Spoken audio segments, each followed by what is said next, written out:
नमस्कार।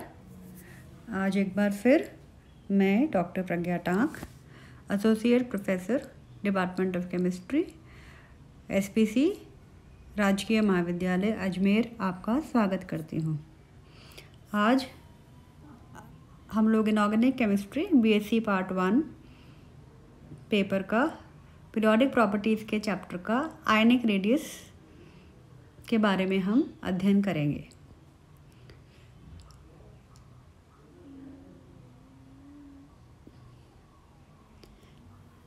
जो कंटेंट्स इस टॉपिक के अंदर में हम पढ़ेंगे, सबसे पहले हम देखेंगे कि आयनिक रेडियस क्या होता है, उसके बारे में कुछ जानकारी हासिल करेंगे। फिर हम कहेंगे कि methods of determination of ionic radius क्या है, कि आयनिक त्रिज्या जो है उसको याद करने की कौन कौन सी विधियाँ होती हैं। तीसरा पॉइंट रहेगा हमारा कि आवर्त सारणी जो हमारे पास में है, पीरियोडिक टेबल जो है, इसमें इसके ट्रेंड्स किस प्रकार से रहते हैं, इनमें ionic radius top to bottom और लेफ़्ट टू राइट किस तरह से इसमें चेंजेस आते हैं। और लास्ट पॉइंट जो हम स्टडी करेंगे वो रहेंगे इनके एप्लीकेशंस केमिकल बिहेवियर को प्रेडिक्ट करने के लिए। तो आइए शुरू करते हैं। सबसे पहले ये देखते हुए कि आयनिक रेडियस क्या होता है। आयनिक त्रिज्या या आयनिक रेडियस एक आयन के सबसे बाहरी खोल में नाभिक और इलेक्ट्रॉन के बीच की दूरी है।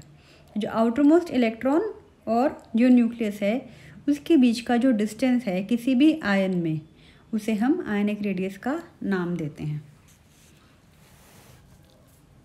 पिछले लेक्चर में हमने एटॉमिक रेडियस स्टडी किया था। तो एटॉमिक रेडियस में हमने एक न्यूट्रल एटम, एक उदासीन परमाणु के बारे में स्टडी किया था। यहाँ पर हम बात करेंगे एक आयन की। वो आयन आपका नेगेटिवली चार्ज भी हो सकता है और वो आयन आपका पॉजिटिवली चार्ज भी हो सकता है। अब हम इसका कंपैरिजन देखने की कोशिश करते हैं कि एक उदासीन जो परमाणु है उसके तुलनात्मक रूप में एक घनायन या ऋणायन का जो साइज़ होता है, उसका जो रेडियस होता है, किस प्रकार से कम या ज़्यादा हो सकता है। तो हम ये कहेंगे कि जब भी एक परमाणु एक इलेक्ट्रॉन कोई घनायन बनाने के लिए जब एक इलेक्ट्रॉन खो देता है, कि एक इलेक्ट्रॉन लूज़ करेगा तो क्या बन जाएगा, पॉजिटिवली चार्ज कटायन बन जाएगा। तो खोया हुआ जो इलेक्ट्रॉन है वो नाभिक के आवेश से अन्य इलेक्ट्रॉनों को परिरक्षण में योगदान नहीं देता है। या हम ये कह सकते हैं कि क्योंकि नेगेटिव चार्ज कम हो जाता है उसके पास में और न्यूक्लियस का जो पॉजिटिव चार्ज है वो उतना का उतना ही रहता है, तो जो इलेक्ट्रॉन हैं वो अंदर की तरफ अट्रैक्शन फील करते हैं न्यूक्लियस का। इसलिए ये जो आयन है उसकी त्रिज्या अपने उदासीन परमाणु के तुलनात्मक रूप में छोटी हो जाती है। तो एक न्यूट्रल एटम का साइज़ बड़ा होता है in comparison to its cation, कि एक जो उदासीन परमाणु है उसकी जो त्रिज्या है वो ज़्यादा होगी बजाय कि उसके घनायन के, उसी परमाणु के घनायन के। और इसके बिल्कुल विपरीत जब हम स्टडी करते हैं कि जब हम एक अनायन बनाते हैं, जब एक इलेक्ट्रॉन को हम एक परमाणु में जोड़ देते हैं तो क्या बनेगा, एक अनायन। और इसको जोड़ने के बाद क्योंकि एक एक्स्ट्रा इलेक्ट्रॉन जुड़ गया है तो उस इलेक्ट्रॉन के जुड़ने से नेगेटिव चार्ज बढ़ जाता है और न्यूक्लियस का पॉजिटिव चार्ज उतना ही रहता है। इसलिए वो बाहर की तरफ इलेक्ट्रॉन जो परमाणु है वो फैलता है और इसलिए परिणाम स्वरूप अपने उदासीन परमाणु के तुलनात्मक रूप में एक ऋणायन या एक अनायन का आकार ज़्यादा बड़ा होता है। तो ये बात हुई, हमने कंपैरिजन किया है कि एक एटॉमिक रेडियस और उसी एटम के कंपैरेटिवली, चाहे वो कटायन बनाने की क्षमता रखता हो या अनायन बनाने की क्षमता रखता हो, उसी कंपैरिजन में उसके अनायन अगर वो कटायन बना रहा है तो न्यूट्रल एटम के तुलनात्मक रूप में उसका कटायन छोटा होगा, और अगर अनायन बनाने की क्षमता रखता है तो वो उसका अनायन अपने न्यूट्रल एटम के तुलनात्मक रूप में उसका साइज़ बड़ा होगा। अब हम ये देखते हैं कि आयनिक रेडियस का जो कैलकुलेशन है, हम इसका मान याद करने के हमारे पास में कौन कौन सी विधियाँ यहाँ पर हमें ज्ञात हैं। परमाणविक त्रिज्या का हमने जब अध्ययन किया था पिछले लेक्चर में, तो हमने कहा था कि विवर्तन की 3 विधियां हमारे पास में होती हैं सामान्य तौर पे, जो हम एक्सपेरिमेंटली हम इसको डिटरमिन करते हैं इंस्ट्रूमेंटेशन की सहायता से। वो विवर्तन की जो 3 विधियां थी हमारे पास में, कौन कौन सी थी? पहला था एक्स-रे डिफ्रैक्शन, दूसरा इलेक्ट्रॉन डिफ्रैक्शन, तीसरा न्यूट्रॉन डिफ्रैक्शन। तो सेम चीज़ ही हम यहाँ उसी वही जो टेक्निक है हम यहाँ पे इस्तेमाल करके एक्स-रे विवर्तन के द्वारा जो प्राप्त हमारे पास में आयन से आयनिक त्रिज्या का भी हम मान प्राप्त कर सकते हैं। और इसके लिए हमारा जो इंटरन्यूक्लियर डिस्टेंस है, अंतर्नाभिकीय जो दूरी है, वो रहेगा R cation plus R anion, जो कि आप यहाँ पे देख सकते हैं कि चारों तरफ से घिरा हुआ है सोडियम आयन क्लोराइड आयन से। तो सोडियम और क्लोराइड के बीच का जो अंतर्नाभिक का जो डिस्टेंस है will be equal to radius of sodium ion plus radius of chloride ion. दूसरी एक जो विधि थी हमारे पास, एक जो यहाँ पे एक नई विधि जो है हमारे पास में, वो है पॉलिंग मेथड।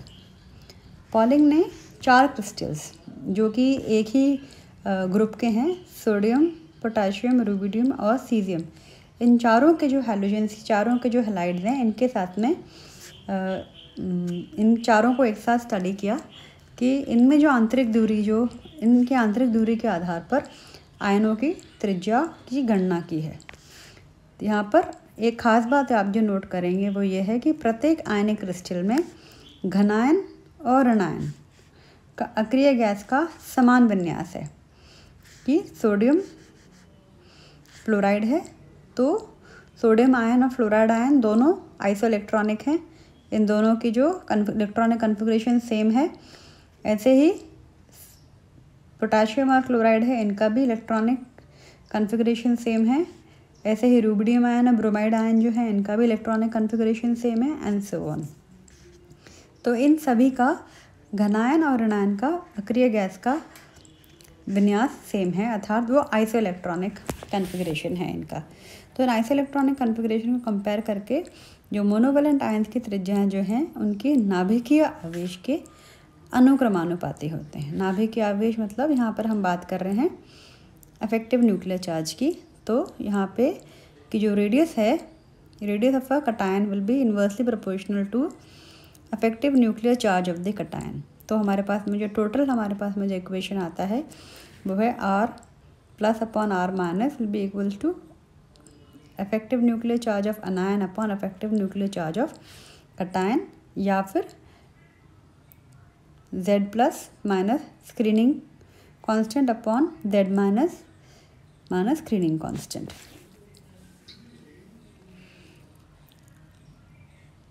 आगे बढ़ते हैं ट्रेंड्स को स्टडी करने के लिए कि यहाँ पे आवर्त सारणी जो हमारे पास में उपस्थित है, जो पीरियोडिक टेबल जो हमारे पास में होती है, उसमें आपकी आयनिक त्रिज्या, आपको जो आयनिक रेडियस है, उसका बिहेवियर किस प्रकार से शो होगा।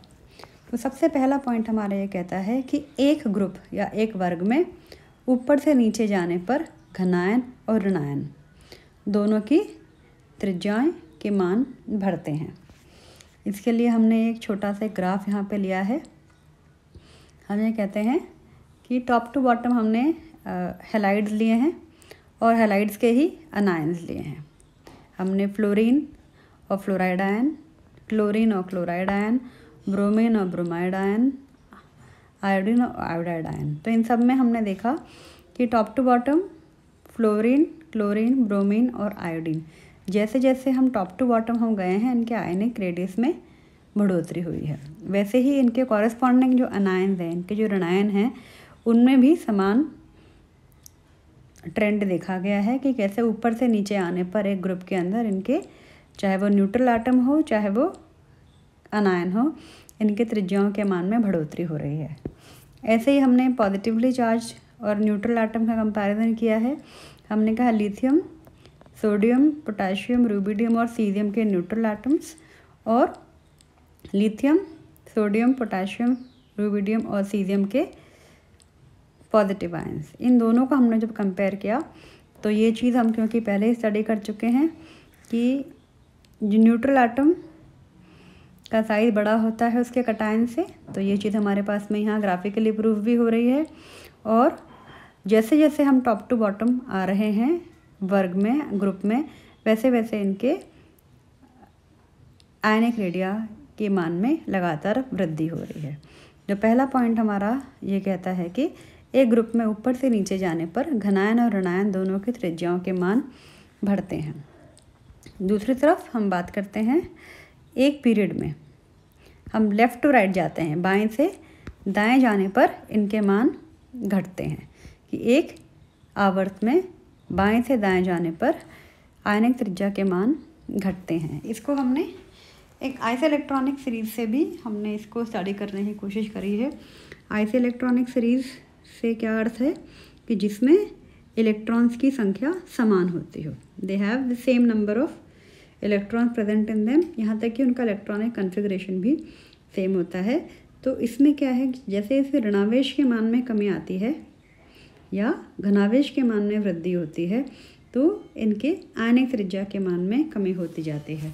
इसको हम, ये जो टेबल हमारे पास में यहाँ बनी हुई है, इससे हम और अच्छे से समझ सकते हैं। यहाँ पर सभी का नाइट्रोजन में से 3 इलेक्ट्रॉन्स निकले हुए हैं, उसका इलेक्ट्रॉनिक कॉन्फ़िगरेशन 2 और 8। ऑक्सीजन में से 2 इलेक्ट्रॉन निकले हुए हैं, इसका इलेक्ट्रॉनिक कॉन्फ़िगरेशन भी 2 और 8। ऐसे ही फ्लोरीन में से 1 इलेक्ट्रॉन निकला हुआ है, तो एक इलेक्ट्रॉन ऐड हुआ है। We have 3 electron added to nitrogen, 2 electron added to oxygen and 1 electron added to fluorine. तो इनका जो इलेक्ट्रॉनिक कॉन्फ़िगरेशन है 2 8 2 8 एंड 2 8, और मिलके कौन सा इलेक्ट्रॉनिक कॉन्फ़िगरेशन बना है, नियॉन का। ऐसे ही सोडियम में से 1 निकाला, मैग्नीशियम में से 2 निकाले, एल्यूमिनियम में से 3 निकाले। तो इन सभी जो पूरी सीरीज़ है, इसका इलेक्ट्रॉनिक कॉन्फ़िगरेशन हमारे पास में 2 8। तो यहाँ पे जो नेगेटिवली चार्ज हैं उनमें इलेक्ट्रॉन्स का एडिशन किया है, और जो पॉजिटिवली चार्ज है उनमें इलेक्ट्रॉन्स को हमने निकाला है। और हमने पूरी सीरीज़ में जो इलेक्ट्रॉनिक कॉन्फ़िगरेशन है वो है, फर्स्ट शेल में 2 इलेक्ट्रॉन है, सेकंड शेल में 8 इलेक्ट्रॉन है, और ये सभी जो इलेक्ट्रॉनिक कॉन्फ़िगरेशन है किसके समान है, नियॉन के समान। नियॉन के इलेक्ट्रॉनिक, जो नोबल गैस है, नियॉन के इलेक्ट्रॉनिक कॉन्फ़िगरेशन के समान है, परंतु इनमें प्रोटॉन्स की जो संख्या है वो लगातार बढ़ रही है। इनमें इलेक्ट्रॉन्स की संख्या समान है, वह प्रोटॉन्स की संख्या इनके एटॉमिक नंबर के हिसाब से 7 8 9 10 11 12 एंड 13 एंड सो ऑन। ठीक है, तो लगातार बढ़ती हुई इनकी प्रोटॉन्स की संख्या है, परंतु इलेक्ट्रॉन की संख्या समान है। तो अब इसमें यहाँ पर आप देख रहे हैं कि इनके रेडियस, आयनिक रेडियस का क्या बिहेवियर है, कि जैसे जैसे प्रोटॉन्स का चार्ज बढ़ता जा रहा है, क्योंकि इलेक्ट्रॉन्स की संख्या उतनी ही है, इसलिए जैसे जैसे प्रोटॉन्स का चार्ज बढ़ता जा रहा है, नाभिकीय आवेश बढ़ता जा रहा है, वैसे वैसे वो जो इलेक्ट्रॉन्स हैं वो ज़्यादा आकर्षण फील करेंगे, प्रबल आकर्षण महसूस करेंगे नाभिक की तरफ से, और उसमें संकुचन बढ़ता चला जाएगा। तो यहाँ पे जिसमें सबसे कम नाभिकीय आवेश है उसमें सबसे ज़्यादा त्रिज्या है, और जिसमें सबसे ज़्यादा नाभिकीय आवेश है तो सबसे ज़्यादा पुल फील कर रहे हैं इलेक्ट्रॉन, इसलिए इनका नाभिकीय, इनका जो आयनिक रेडियस है वो सबसे कम है। तो हम ये कह सकते हैं कि एक आइसोइलेक्ट्रॉनिक सीरीज़ में भी जैसे जैसे प्रोटॉन्स की संख्या बढ़ती जाएगी वैसे वैसे त्रिज्या के मान में कमी होती जाएगी। अब हम आगे आते हैं कि किस तरह से केमिकल बिहेवियर को हम इनके आयनिक त्रिज्या के मान के, आयनिक त्रिज्या और यहाँ पर हमने इनकॉर्पोरेट किया हुआ है परमाणविक त्रिज्या, दोनों प्रकार के त्रिज्याओं के मान और उनके ट्रेंड को स्टडी करते हुए हम इन एलिमेंट्स का केमिकल बिहेवियर हम प्रेडिक्ट कर सकते हैं, और इनके एप्लीकेशंस भी हम एनालाइज कर सकते हैं। तो सबसे पहला पॉइंट है हमारे पास में कि रेडियस रेशियो, त्रिज्या किसी भी एक आयनिक कंपाउंड के अंदर, आयनिक कंपाउंड है मतलब एक कटायन है उसमें और एक अनायन है, तो कटायन का रेडियस क्या है और अनायन का रेडियस क्या है, इनका जो रेडियस रेशियो है R positive upon R negative, इनके आधार पर हम जो सेंट्रल एटम है, जो केंद्रीय परमाणु है, उसकी कोऑर्डिनेशन नंबर का हम गणना, उसका अनुमान लगाया जा सकता है, और इससे उसका क्रिस्टल स्ट्रक्चर भी हम प्रेडिक्ट कर सकते हैं। दूसरा पॉइंट है हमारे पास कि तत्व के भौतिक चरित्र का अनुमान लगाया जा सकता है। किसी भी एलिमेंट के जो फिजिकल कैरेक्टरिस्टिक्स है उसके बारे में हम स्टडी कर सकते हैं। यहाँ पे एटॉमिक रेडियस की बात हुई है कि जैसे हाइड्रोजन और हीलियम दोनों की एटॉमिक रेडियस कम होती है, छोटी एटॉमिक रेडियस होती है तो किसकी तुलना में, नाइट्रोजन गैस की तुलना में। तो इसलिए हाइड्रोजन और हीलियम जो गैसेज हैं वो भी नाइट्रोजन गैस की तुलना में they are lighter gases in comparison to nitrogen gas. और इसी प्रकार जैसे जैसे इनका एटॉमिक रेडियस का मान बढ़ता चला जाएगा, हम ब्रोमीन पर आते हैं तो इतना हैवी हो जाएगा कि ब्रोमीन एक वाष्पशील तरल के फॉर्म में हमें मिलेगा, एक वोलेटाइल लिक्विड के फॉर्म में बिहेव करेगा ब्रोमीन। और जो आयोडीन है जो कि it is even bigger than bromine, इसका जो साइज़ है वो ब्रोमीन से भी बड़ा है। तो ये एक ठोस है जिसका हम सब्लिमेशन भी कर सकते हैं, ठोस जिसका जो सब्लाइम फॉर्म में एग्जिस्ट करता है। फिर तीसरा पॉइंट है हमारे पास में जो केमिकल बिहेवियर और केमिकल रिलेशनशिप को हम प्रेडिक्ट कर सकते हैं, वो है डायगोनल रिलेशनशिप या विकर्ण संबंध। एक खास बात है कि जो विकर्ण संबंध जो है वो सिर्फ दूसरे और तीसरे पीरियड के जो तत्व हैं उनके बीच में पाया जाता है। तो यहाँ पे क्योंकि हमें पता है कि as we go from left to right, बाएं से दाएं जाते हैं तो रेडियस कम होता है, और जब हम टॉप टू बॉटम आते हैं, ऊपर से नीचे आते हैं तो रेडियस का मान बढ़ता है। तो यहाँ पे डायगोनल रिलेशनशिप है कि लिथियम और मैग्नीशियम के बीच में, बेरिलियम और एल्यूमिनियम के बीच में, बोरोन और सिलिकॉन के बीच में, कार्बन और फॉस्फोरस के बीच में। तो इनके जो बिहेवियर होता है, इनके अधिकांश गुण जो होते हैं वो क्योंकि इनके आकार पर निर्भर करता है और क्योंकि ये समान आकार हैं तो इसलिए इनके तत्व जो हैं वो उनके गुणों में भी समानता दर्शाते हैं। जैसे कि मैग्नीशियम नाइट्राइड एग्जिस्ट करता है और लिथियम नाइट्राइड भी एग्जिस्ट करता है। बेरिलियम क्लोराइड BeCl2 और AlCl3 दोनों ही कोवलेंट कंपाउंड्स हैं, ये आयनिक कंपाउंड्स नहीं हैं। और साथ में ही ये जल में अविलयशील हैं और कार्बनिक विलायकों में विलयशील होते हैं। Means they are insoluble in water, insoluble in organic solvents. ऐसे ही कई तरह के इनके जो केमिकल बिहेवियर जो हैं इनके वो डायगोनल रिलेशनशिप में इनके जो कंपाउंड्स हैं वो समान प्रकार के इनका जो बिहेवियर है वो दर्शाते हैं। फिर हम आगे आते हैं ट्रांजिशन एलिमेंट्स की तरफ कि ट्रांजिशन एलिमेंट्स में आप जानते हैं कि जो संक्रमण तत्वों के जो आकार हैं वो लगभग समान होते हैं। तो हम ये कह सकते हैं कि इनका जो अध्ययन होता है वो पूरी एक श्रृंखला के रूप में होता है।